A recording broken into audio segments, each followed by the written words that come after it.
আল্লাহ তাআলা বলেন, হে উম্মত শুনো, আমি তোমাদেরকে এমন একটা রাত্র দিয়েছি, একটা রাত্র যদি আমি আল্লাহ তাআলাকে দিতে পারো, বেশি না, একটা রাত্র আমি আল্লাহ তাআলা তোমাদেরকে 83 বছর 4 মাসের বেতন আল্লাহ তাআলা অগ্রিম দিয়ে দিব। সুবহানাল্লাহ। কেউ নাই। আল্লাহ তাআলা বলেন, আশরাফু উম্মতি হামালাতুল কুরআন শাহরু রমাদান আল্লাযী উনজিলা ফীহিল কুরআন হুদাল লিন-নাস। আল্লাহ তাআলা বলেন, রমজান মাস এমন একটা মাস যে মাসে কুরআন নাযিল করা হয়েছে এই উম্মতের হেদায়েতের জন্য। আমার মুসলমান ভাইরা লক্ষ্য করুন, এই রমজান মাসের দাম এত বেড়ে গেল। 11 মাসের এত দাম নাই, 11 মাসের জন্য মানুষ এত অপেক্ষা করে না। রমজান মাসের জন্য 2 মাস আগ থেকে অপেক্ষা করেছে, বলেন ঠিক কিনা? রাসূল সাল্লাল্লাহু আলাইহি ওয়াসাল্লাম 2 মাস আগ থেকে রমজান মাসের জন্য দোয়া করেছেন, এই উম্মতকে শিক্ষা দিয়েছে। আল্লাহ তাআলা বলেন, এই মাসে কোরআন নাযিল হয়েছে, এই জন্য এই মাসের এত দাম। আমার মুসলমান ভাইরা লক্ষ্য করুন, এই মাসে কোরআন নাযিল হওয়ার কারণে মাসের এত দাম বেড়ে গেল। আর এই কোরআনটা যার ভিতরে আছে তার দাম কত? ঠিক কিনা? কোরআন যার ভিতরে আছে তার দাম কত?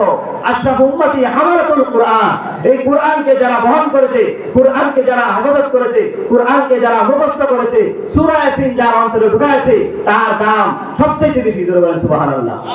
মুহতারাম হাজিরিন, মানুষ যখন ঘুমাইলে শয়তান মানুষকে 3টা গিরে দেয়। কয়টা? সহিহ মুসলিম শরীফের বর্ণনা। এই মুসলমান ব্যক্তিরা যখন আল্লাহর নাম নিয়ে ঘুম থেকে উঠে, তখন একটা গিরা খুলে যায়। যখন সে ওযু করতে যায় নামাজের জন্য, তখন 2 নম্বর গিরাটা খুলে যায়। 3 নম্বর যে গিরাটা আছে, শয়তান গিরা দিয়েছে তাকে, সে উঠতে পারে না। তার নামাজ রোজা, আল্লাহ তাআলার ইবাদত, কোরআন তেলাওয়াত এগুলি পছন্দ হয় না, ভালো লাগে না। যখন সে নামাজে দাঁড়ায় যায় ওযু করে, আল্লাহু আকবার বলে যখন তাকবীরে তাহরিমা বাঁধে, তখন রাসূল সাল্লাল্লাহু আলাইহি ওয়াসাল্লাম সহিহ মুসলিমের বর্ণনায় বলেছেন 3 নম্বর গিরাটা খুলে যায়। বলেন সুবহানাল্লাহ। আর ওই নামাজি বান্দি তার শরীরের মধ্যে শয়তানের কোনো ভাব থাকে না, শয়তানের কোনো গিরা থাকে না। নামাজ পড়বেন তো ইনশাআল্লাহ। রাসূল সাল্লাল্লাহু আলাইহি ওয়াসাল্লাম বলেন, রমজান মাসে 2টা কাজ থেকে তোমরা বিরত থাকবা। 2 জন মহিলা রোজা রেখেছিল, রোজা রাখার পরে সেই 2 জন মহিলা 10টা 11টার দিকে তার এমন বমি আসলো, বমি আসার কারণে সে থেকে থাকতে পারতেছে না, মৃত্যুর সম্মুখীন হয়ে গেছে।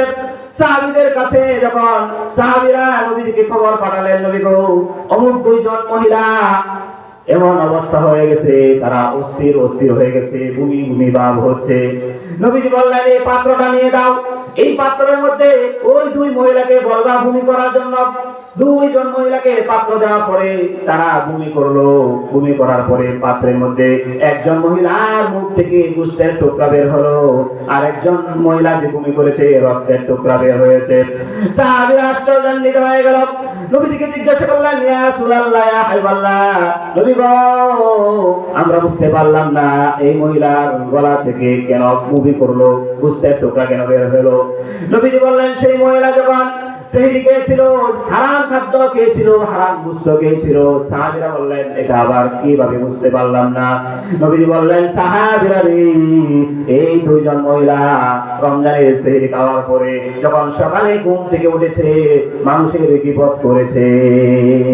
তার নিজের বাড়ি ছেড়ে অন্য বাড়িতে যায় নারী পুরুষের গীবত করেছে, আলেম ওলামাদের গীবত করেছে, দ্বীন ধর্ম ইসলাম সম্পর্কে অনার্থক কথাবার্তা বলেছে। অর্থাৎ গীবত করার কারণে সে মরা ভাইয়ের গোশত খেয়েছে, এই জন্য তার রোজার কষ্ট হয়েছে। মুহাদ্দিসিনে কেরাম এই কথার ব্যাখ্যার মধ্যে লিখেছেন, যারা রোজা রাখবে যদি কোনো গীবত করে তাহলে তাদের রোজার কষ্ট হবে, আর যদি গীবত না করে তাহলে তাদের কষ্ট হবে না। যারা রোজা রাখে কোনো কথা বলা যাবে না, সারাদিন এভাবেই থাকতে হবে। আর দুনিয়া সিজনুল মুমিন ওয়া জান্নাতুল কাফির।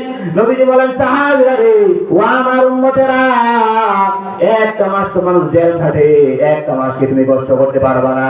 একটা মাস যদি আমি আল্লাহ তাআলাকে দিতে পারো, তাহলে আল্লাহ তাআলা তোমাকে 11 মাসের সওয়াব অগ্রিম দান করে দেবে।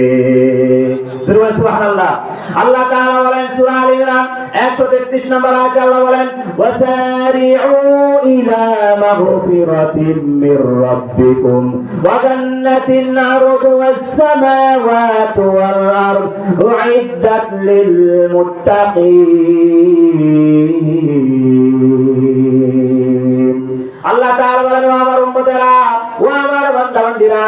তোমাদের সামনে একটা রমজান মাস আসতেছে, 11 মাস ভুল করেছো, গুনাহ করেছো, তোমাদের যে গুনাহগুলি আছে জমা হয়ে গেছে, এই গুনাহ মাফ করার জন্য ওয়াসালিউ ইলা মাগফিরাতিন মির রাব্বিকুম, রমজানের জন্য প্রস্তুতি নিয়ে যাও, রমজানের জন্য তাড়াতাড়ি দৌড়াও, আমি আল্লাহ তাআলার ক্ষমার দিকে দৌড়াও, ওয়া জান্নাতিন আরদুহাস সামাওয়াতু ওয়াল আরদ, এবং ক্ষমা করার পাশাপাশি তোমরা আমার জান্নাতের দিকে দৌড়াও। রমজান মাসে যদি আমরা ইবাদত করতে পারি, আমাদের আমলনামায় এমন 11 মাসের অগ্রিম সওয়াব নেকি আল্লাহ তাআলা দান করে দিবেন। মৃত্যুর পরে ওই লোকটা আস্তে আস্তে আল্লাহর ঘরে জান্নাতে প্রবেশ করবে। সুবহানাল্লাহ। আমার মুসলমান ভাইরা, রমজান আসছে, রমজানের উসিলায় মানুষ ব্যবসা করছে, সোয়াবিন তেলের ব্যবসা করে, ধরবেন ঠিক কিনা, চাল ডাল আটা লবণ তেল এগুলির ব্যবসা করছে।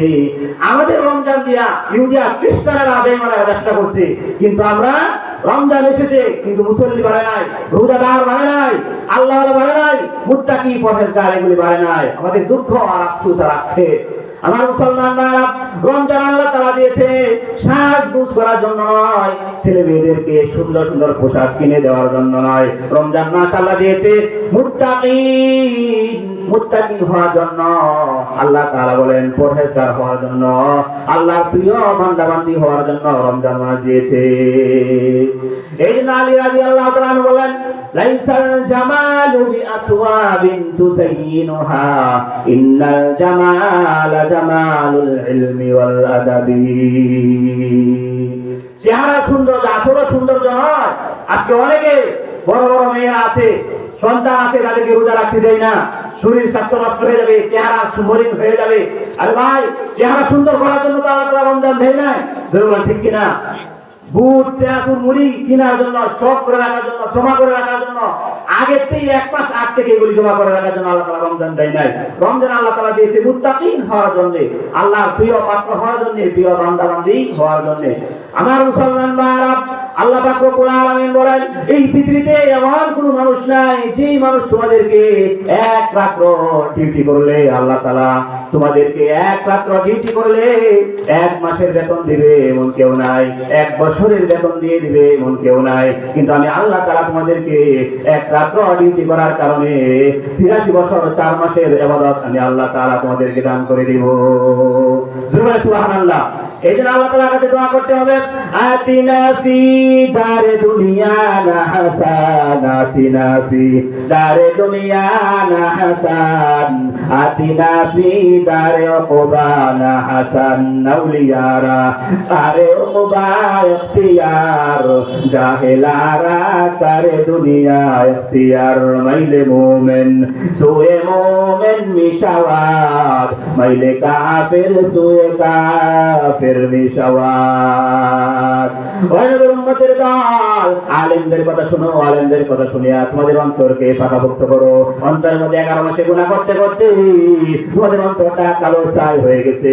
আলাইকুম বিমুজালাসাতিল উলামা, আলেমদের কথাগুলি শুনলে জমিন যেভাবে বৃষ্টি পড়ার কারণে জমিন তাজা হয়ে যায়, আলেমদের কথাগুলি শুনলে তোমাদের অন্তর তাজা হয়ে যাবে।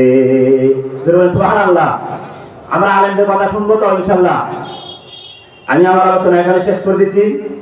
আজকে আপনাদের প্রধান সুপরিচিত প্রধান আলোচক এসেছেন, আমি আমার আলোচনা এখানে শেষ করে দিচ্ছি। যে আলোচনাগুলি করলাম, আল্লাহ তাআলা আমাদের সকলকে, আমি সহ সকলকে রমজানের প্রস্তুতি গ্রহণ করার তৌফিক দান করুন। সকলে বলুন আমিন। আসসালামু আলাইকুম ওয়া রাহমাতুল্লাহি ওয়া বারাকাতুহু। সকলে বলুন মাশাআল্লাহ। অনেক সুন্দর কথা বলতেছিলেন এবং অল্প সময় অনেক সুন্দর কথা বলেছেন। আল্লাহ তাআলা তাকে নেক এবং পবিত্র হায়াত দান করুন। সকলে বলুন আমিন। আমরা তার এই গুরুত্বপূর্ণ কথার উপর আমল করার তৌফিক দান করুন। সকলে বলুন আমিন। সম্মানিত এলাকাবাসী, আপনারা এখনো যারা বাড়ি ঘরে দোকানপাটে আছেন, সকলকে বিনীতভাবে অনুরোধ করব, এলাকার ঐতিহ্য রক্ষার্থে, উলামায়ে কেরামের সম্মানার্থে, এই এলাকার এই বছরের জন্য শেষ মাহফিল। আমার জীবনে হয়তো যদি হায়াত থাকে পরবর্তী মাহফিল শুনতে পারবো, নচেত এই মাহফিলে শেষ মাহফিল হতে পারে। এই জন্য সকলকে বিনীতভাবে অনুরোধ করব, সকলে মাহফিলে চলে আসুন।